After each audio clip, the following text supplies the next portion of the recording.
storica vittoria nel campionato di Serie C1 per il Palermo Futsal Club. Siamo qui con i protagonisti del match, Gianluca Corsino e Gabriele Gennaro. Li salutiamo e partiamo subito da Corsino. 2 gol, una dedica speciale ci hai fatto, raccontacelo. Sì, in realtà la dedica, intanto buon pomeriggio a tutti, la dedica era per mio papà, e contentissimi per questa prima vittoria stagionale che arriva secondo me in un momento dove la squadra sta iniziando a conoscersi, ma soprattutto a stare in campo, perché comunque nelle ultime settimane notevolissime e moltissime sono state le assenze e oggi la squadra era quasi al completo e i primi segnali, i primi risultati arrivano e ne siamo tutti molto contenti. Gennaro, sei tornato, 2 assist, quanto ti mancava il campo? E poi un piccolo pensiero, cosa hai provato nel ritornare lì a vestire questa maglia? Intanto buonasera a tutti, no, ritornare in campo è sempre un'emozione.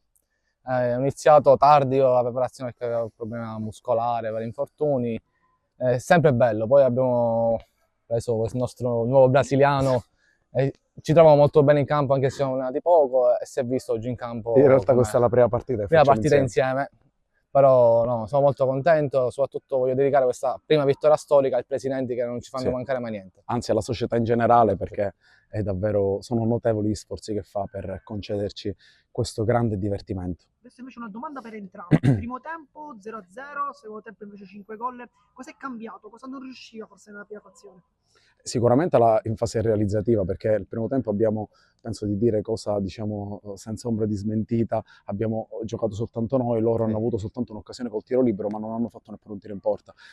Poi dal primo gol tutto è stato un susseguirsi di azione, esatto. Siamo stati più freddi, più reattivi. Sono più cattivi in campo, ma abbiamo costruito tantissime palle gol e questo appunto ci fa ben sperare per il proseguo del campionato.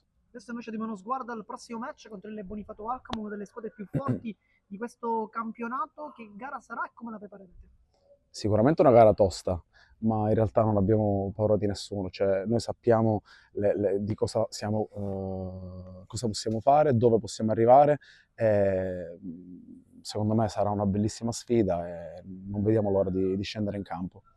Allora, sì, sarà una partita molto maschia, molto tosta, però noi l'affronteremo come tutte le altre partite.